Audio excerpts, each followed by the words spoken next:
Aviso: este vídeo foi feito por um hobbyista em elétrica e eletrônica que faz elétrica e eletrônica como hobby desde os 7 anos de idade. Portanto, o conteúdo não é oficial e pode conter erros técnicos. Por este motivo, não considerar este material como oficial. É apenas para que profissionais de tecnologia saibam um pouco mais como manusear de maneira correta e eficiente a energia elétrica. Cuidado! A energia elétrica é muito perigosa. Tenha qualificação e entendimento antes de manusear qualquer parte elétrica e eletrônica de qualquer local ou sistema. Para sua segurança, antes de realizar qualquer manutenção no sistema elétrico do local, consulte profissional especializado. Energia elétrica.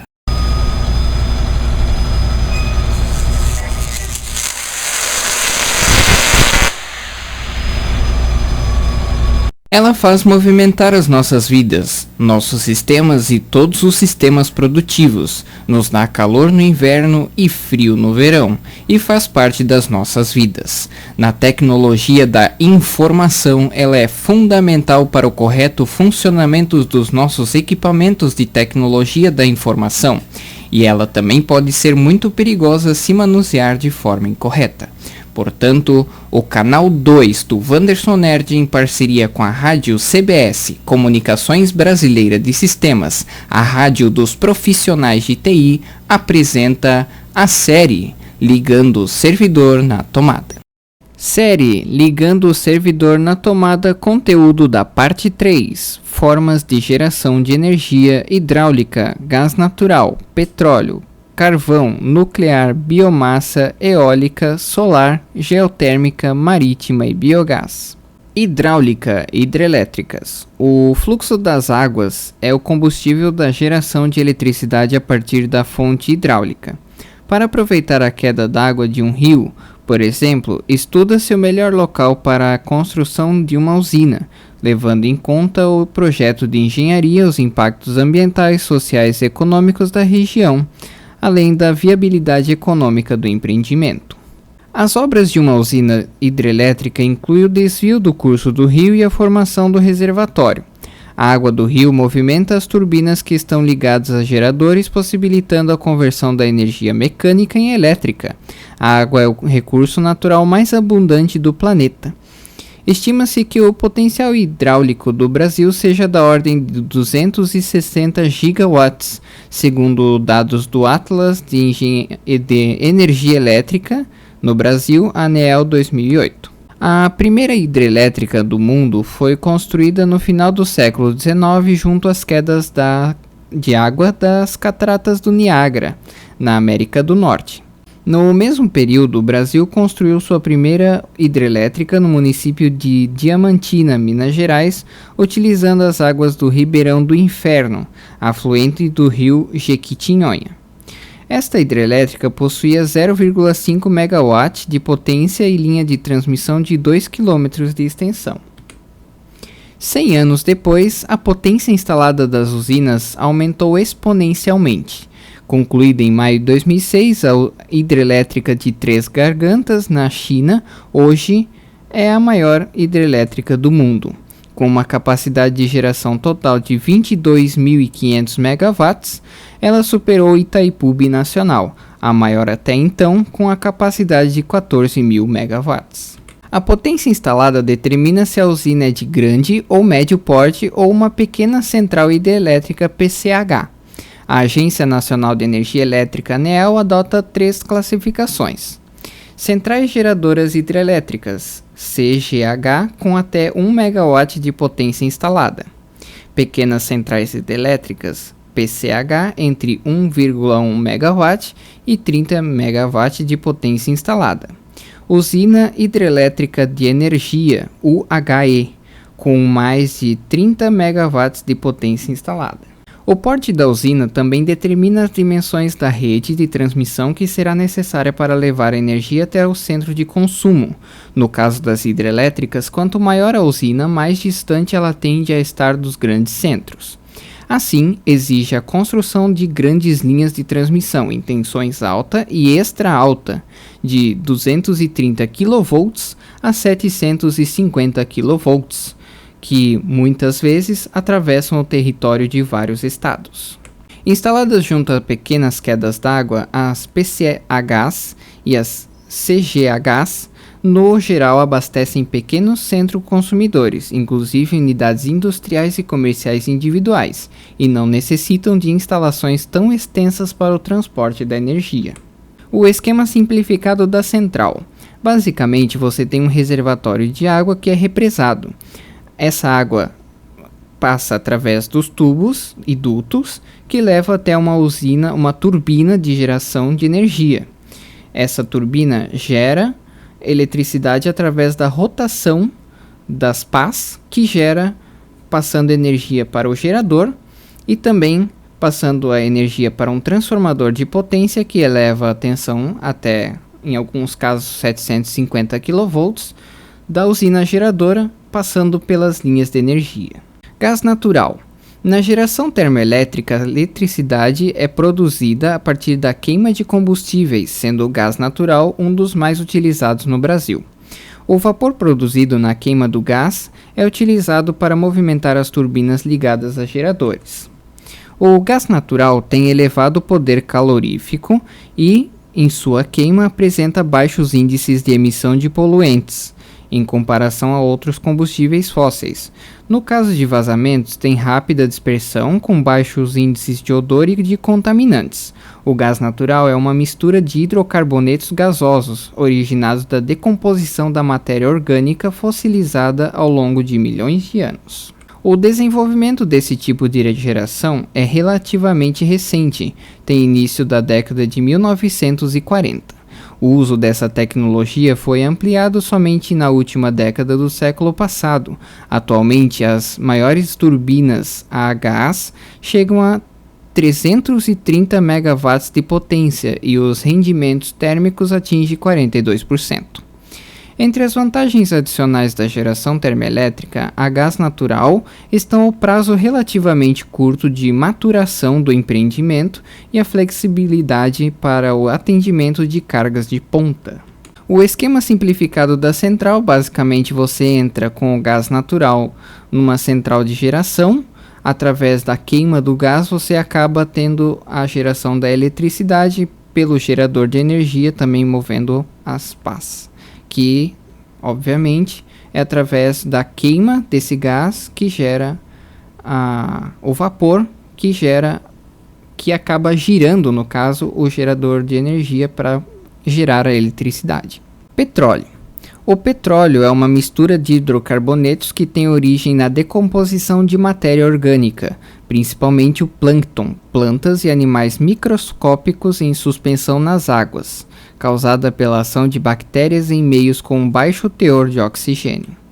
Ao longo de milhões de anos, essa decomposição foi se acumulando no fundo dos oceanos, mares e lagos e, pressionada pelo movimento da crosta terrestre, transformou-se numa substância oleosa.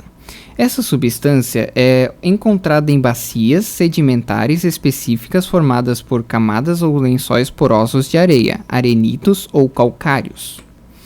Embora conhecido desde os primórdios da civilização humana, somente em meados do século XIX tiveram início a exploração de campos e a perfuração de poços de petróleo. A partir de então, a indústria petrolífera teve grande expansão.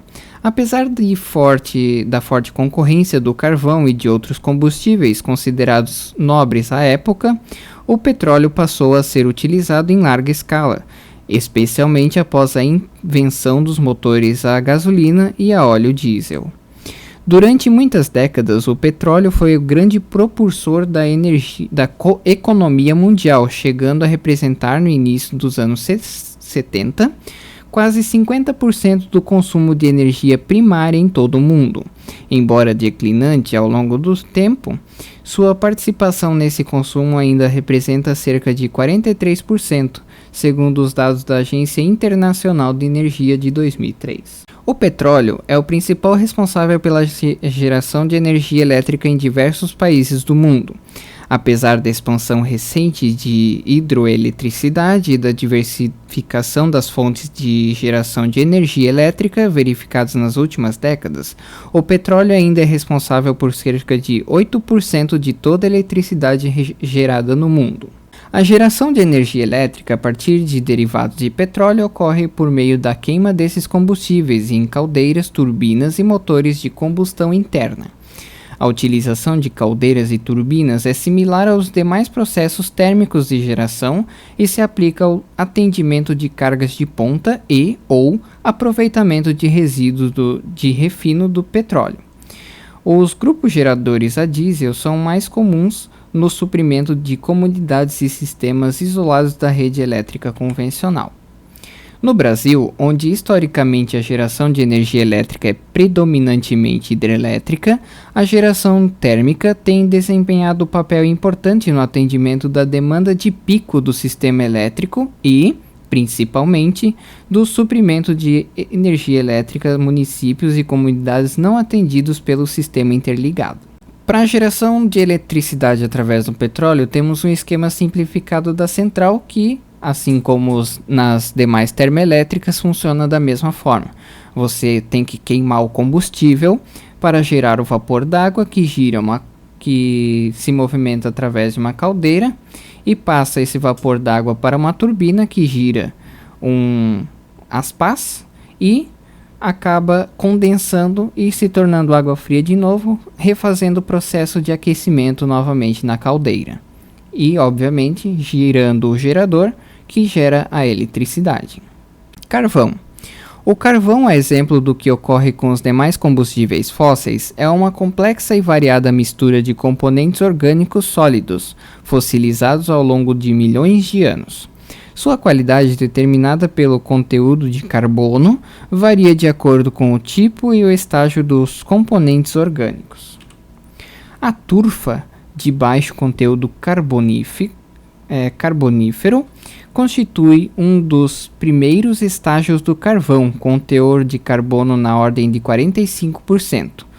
O lignito apresenta um índice que varia de 60% a 75%. O carvão betuminoso ULA, que é o mais utilizado como combustível, contém cerca de 75% a 85% de carbono, e o mais puro dos carvões, o antrácito, apresenta um conteúdo carbonífero superior a 90%. Da mesma forma, os depósitos variam de camadas relativamente simples e próximas da superfície do solo e, portanto, de fácil extração e baixo custo, a complexas e profundas camadas de difícil extração e custos elevados. Em participação na matriz energética mundial, o carvão é responsável por cerca de 8% de todo o consumo mundial de energia e de 39% de toda a energia elétrica gerada. Para assegurar a preservação do carvão na matriz energética mundial, atendendo às metas ambientais, têm sido pesquisadas e desenvolvidas tecnologias de remoção de impurezas e de combustão eficiente do carvão. O aproveitamento do carvão mineral para a geração de energia elétrica no Brasil teve início nos anos de 1950.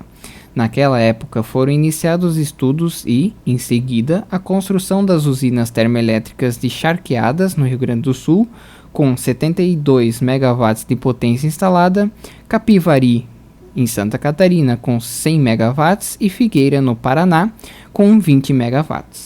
O esquema simplificado da central. Basicamente, você entra com a matéria-prima, que é o carvão mineral, através de uma esteira, e a partir da esteira você queima esse carvão, gerando calor e, obviamente, aquecendo uma água que, ao se tornar vapor, gira uma turbina e volta a se condensar, refazendo o processo novamente.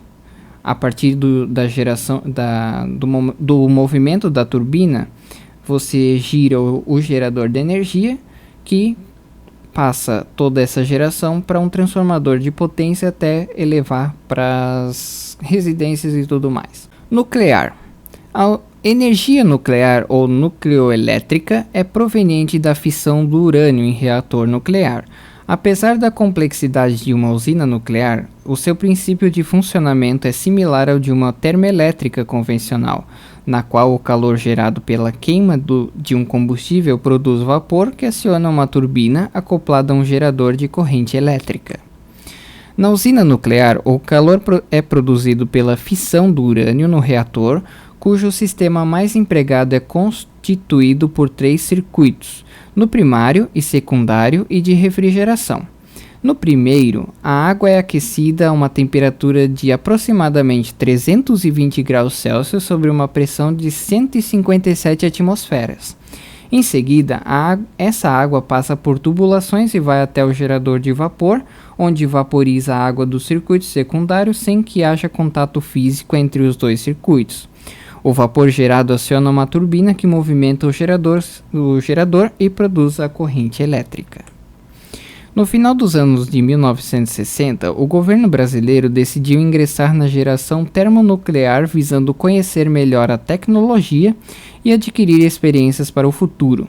Na época, cogitava-se a necessidade de complementação térmica para o suprimento de eletricidade do Rio de Janeiro. Decidiu-se então que essa complementação ocorresse por meio da construção de uma usina nuclear Angra 1 em Angra dos Reis, no Rio de Janeiro. A construção de Angra 1, 657 MW, teve início em 1972. A primeira reação nuclear em cadeia ocorreu em março de 1982 e a usina entrou em operação comercial em janeiro de 1985. Mas logo após interrompeu suas atividades, voltando a funcionar somente em abril de 1987, operando porém de modo intermitente até dezembro de 1990. Nesse período operou com 600 megawatts médios durante apenas 14 dias.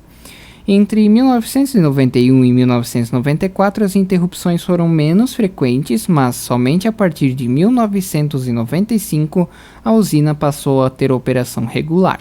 A construção de Angra 2, 1.350 MW, teve início em 1976 e a previsão inicial para a usina entrar em operação era 1983. Em razão, porém, da falta de recursos, a construção ficou paralisada durante vários anos e a operação do reator ocorreu somente em julho de 2000, com carga de 200 MW a 300 MW. Entre 20 de agosto e 3 de setembro daquele ano, a usina funcionou regularmente com 915 megawatts médios.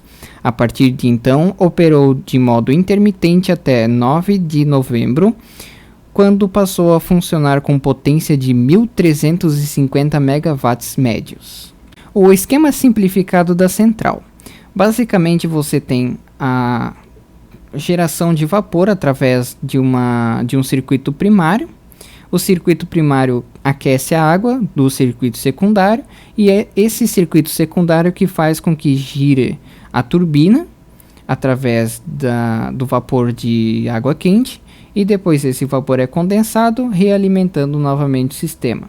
A turbina gira um gerador elétrico que injeta energia no sistema elétrico, como é possível ver nesse esquema simplificado da central nuclear.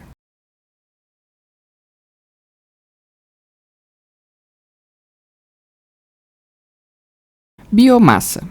Biomassa é a massa total de organismos vivos numa área. Esta massa constitui uma importante reserva de energia, pois é formada essencialmente por hidratos de carbono. Do ponto de vista energético, para fins de outorga de empreendimentos do setor elétrico, biomassa é todo recurso renovável oriundo de matéria orgânica de origem animal ou vegetal que pode ser utilizado na produção de energia. Uma das principais vantagens da biomassa é que, embora de eficiência inferior à de outras fontes, seu aproveitamento pode ser feito diretamente por meio da combustão em fornos e caldeiras, por exemplo. Para aumentar a eficiência do processo e reduzir impactos socioambientais, tem-se desenvolvido tecnologias de conversão mais eficientes, como a gaseificação e a pirólise, decomposição térmica de materiais contendo carbono na ausência de oxigênio. Também é comum a cogeração em sistemas que utilizam a biomassa como fonte energética. No Brasil, a imensidão das regiões tropicais e chuvosas oferece excelentes condições para a produção e o uso energético da biomassa em larga escala, com grande potencial no setor de geração de energia elétrica. No restante do país, a produção de madeira, em forma de lenha, carvão vegetal ou toras, também gera grande quantidade de resíduos que podem igualmente ser aproveitados na geração de energia elétrica. No entanto, o recurso de maior potencial para a geração de energia elétrica no país é o bagaço da cana-de-açúcar. O setor sucroalcooleiro gera grande quantidade de resíduos que pode ser aproveitada na geração de eletricidade, principalmente em sistemas de cogeração. Ao contrário da produção de madeira, o cultivo e o beneficiamento da cana são realizados em grandes e contínuas extensões, e o aproveitamento dos resíduos, bagaço, palha, vinhoto, etc., é facilitado pela centralização dos processos de produção. Em média, cada tonelada de cana processada requer cerca de 12 kWh de energia elétrica, o que pode ser gerado pelos próprios resíduos da cana. Os custos de geração já são competitivos com os do sistema convencional de suprimento, o que possibilita a autossuficiência do setor em termos de suprimento energético por meio da cogeração. O esquema simplificado da central: basicamente você tem o bagaço da cana-de-açúcar, injeta no forno, que também aquece a água, o vapor da água passa por uma caldeira, que depois passa pela tubulação, girando o gerador numa turbina, e esse gerador passa a gerar eletricidade, que volta a condensar todo esse vapor, que no caso vira água líquida, retornando todo o processo novamente. E esse é o esquema simplificado da central de biomassa. Eólica. Energia eólica é energia cinética contida nas massas de ar em movimento, o vento. Seu aproveitamento ocorre por meio da conversão da energia cinética de translação em energia cinética de rotação, com o emprego de turbinas eólicas, também denominadas aerogeradores, para geração de eletricidade, ou de cataventos e moinhos para trabalhos mecânicos como o bombeamento d'água. A energia eólica é utilizada há milhares de anos no bombeamento da água, no moagem de grãos e outras aplicações que envolvem energia mecânica. A geração eólica ocorre pelo contato do vento com as pás do catavento. Ao girar, essas pás dão origem à energia mecânica, que aciona o rotor do aerogerador, que produz a eletricidade. A primeira turbina eólica comercial ligada à rede elétrica pública foi implantada na Dinamarca em 1976. Hoje existem mais de 30.000 turbinas eólicas em operação em todo o mundo. O desenvolvimento tecnológico recente, principalmente no que tange à melhoria dos sistemas de transmissão, da aerodinâmica e das estratégias de controle e operação das turbinas, tem reduzido os custos e melhorado o desempenho e a confiabilidade dos equipamentos. O Brasil é favorecido em termos de ventos que se caracterizam por uma presença 2 vezes superior à média mundial e por uma volatilidade de apenas 5%, o que dá maior previsibilidade ao volume a ser produzido. Além disso, como a velocidade costuma ser maior em períodos de estiagem, é possível operar usinas eólicas em sistema complementar com as usinas hidrelétricas, de forma a preservar a água dos reservatórios em períodos de poucas chuvas. As estimativas constantes do Atlas do Potencial Eólico Brasileiro de 2010, elaborado pela Eletrobras, apontam para um potencial de geração de energia eólica de 143,5 mil megawatts no Brasil, volume superior à potência instalada total no país neste mesmo ano. As regiões com maior potencial medido são Nordeste, Sudeste e Sul.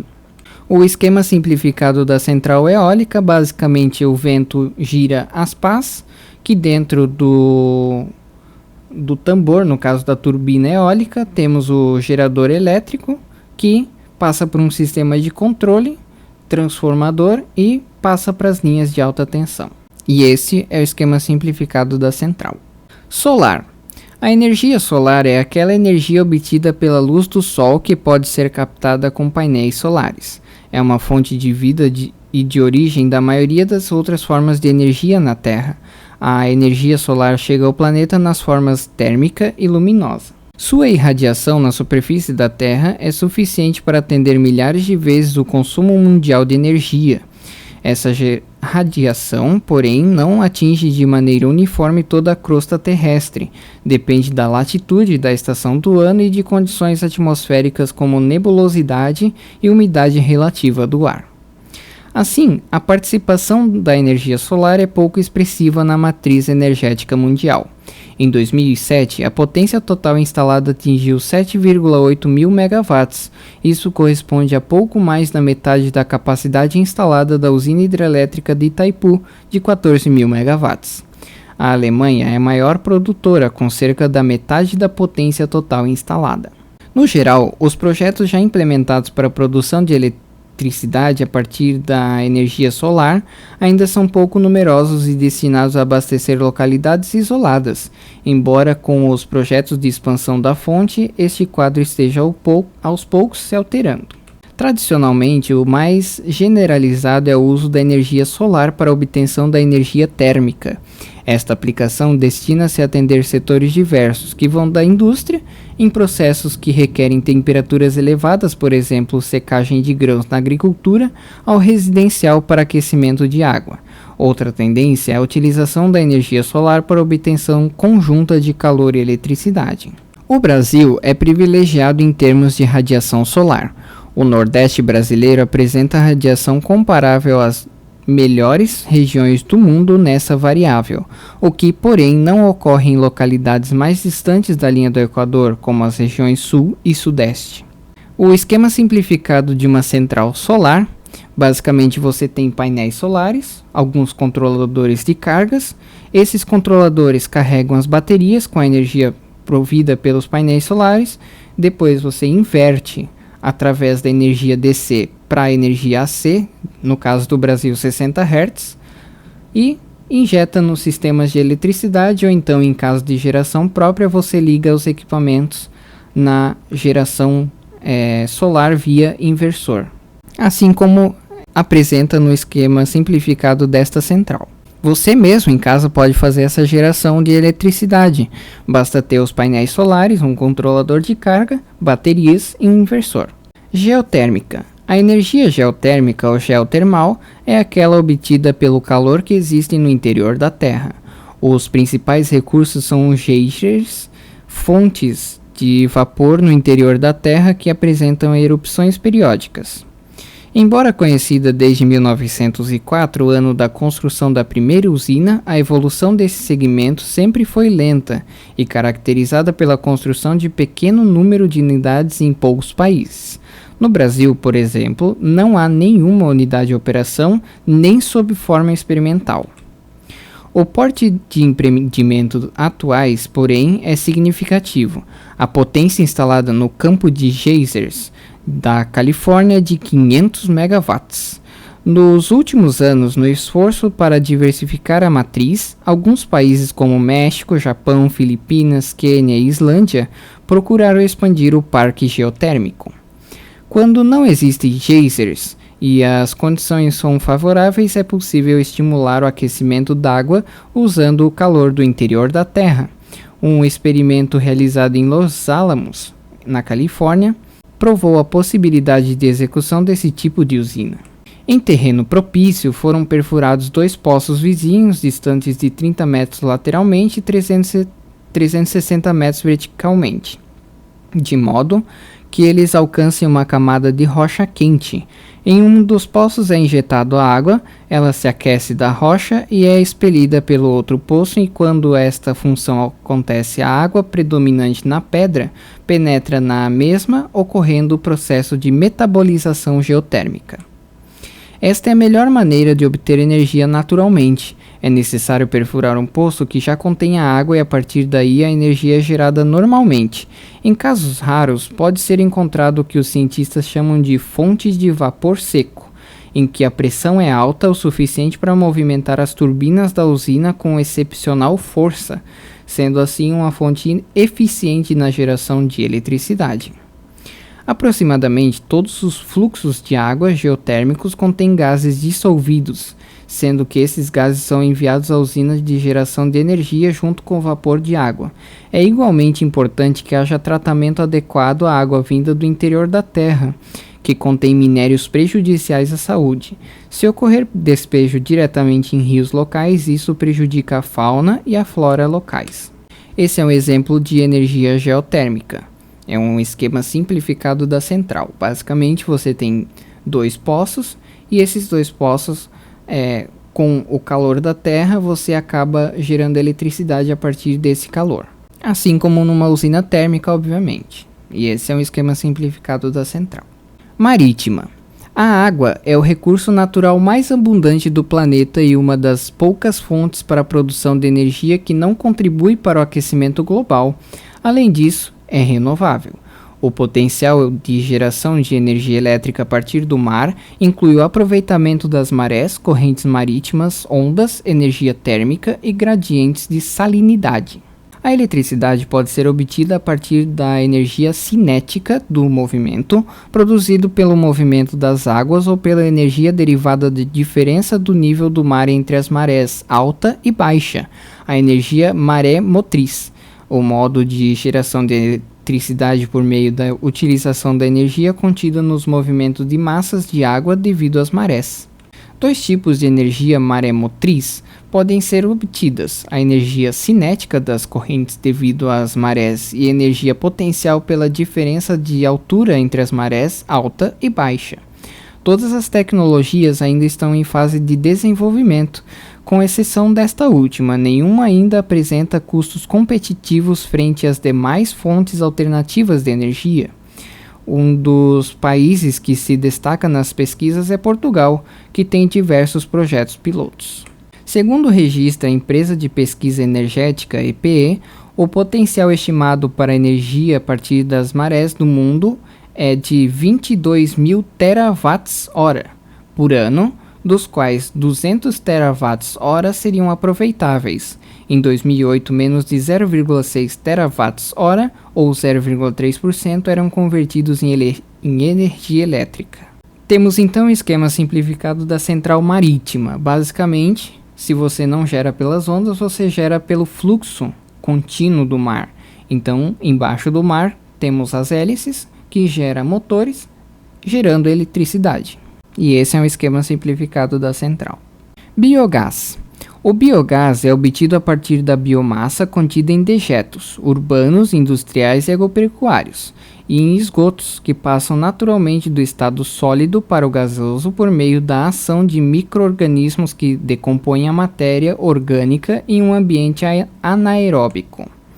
Nesse caso, o biogás é lançado à atmosfera e passa a contribuir para o aquecimento global, uma vez que é composto por metano, CH4, dióxido de carbono, CO2, nitrogênio, N2, hidrogênio, H2, oxigênio, O2 e gás sulfídrico, H2S. A utilização do lixo para a produção de energia permite o uso desse gás, além da redução do volume dos dejetos em estado sólido. A geração de energia por esta fonte permite a redução dos gases causadores do efeito estufa e contribui para o combate à poluição do solo e dos lençóis freáticos. Existem 3 rotas tecnológicas para a utilização do lixo como fonte energética. Uma delas, a mais simples e disseminada, é a combustão direta dos resíduos sólidos. Outra é a gaseificação por meio de termoquímica, produção de calor por meio de reações químicas. Finalmente, a terceira e mais utilizada para a produção do biogás é a reprodução do processo natural, em que a ação de micro-organismos em um ambiente anaeróbico produz a decomposição da matéria orgânica e, em consequência, a emissão do biogás. No Brasil, apesar do enorme potencial, ainda são poucas as usinas termoelétricas movidas a biogás em operação. No final de 2009, a ANEEL regulamentou a geração a partir do biogás e sua comercialização. Pela Resolução Normativa número 390/2009, qualquer distribuidora de energia elétrica pode fazer chamadas públicas para comprar eletricidade produzida por biodigestores, seguindo as exigências da Anatel em relação à qualidade da energia. Os produtores poderão enviar a eletricidade para a linha de distribuição, em vez de somente consumir. Muito bem, temos então o esquema simplificado da central. Basicamente, os dejetos dos animais, a matéria orgânica descartada e o lixo orgânico, que são os substratos, vão para um biodigestor anaeróbico. Boa parte é feita fertilizante desse material, a outra parte, que vira gás, passa para alimentar veículos, aquecedores e também o gerador de energia elétrica. A partir da queima desse gás, passa-se então a gerar energia elétrica desse biogás. E agora, já sei toda a história sobre a eletricidade, sei sobre o surgimento e os criadores, as grandezas elétricas e os sistemas de medidas e todas as formas de geração de energia, etc. Mas, e agora? Já posso ligar o servidor na tomada? Ainda não, pois no próximo capítulo da série você vai entender como é transmitida a energia e todas as formas de transmissão. Até a próxima!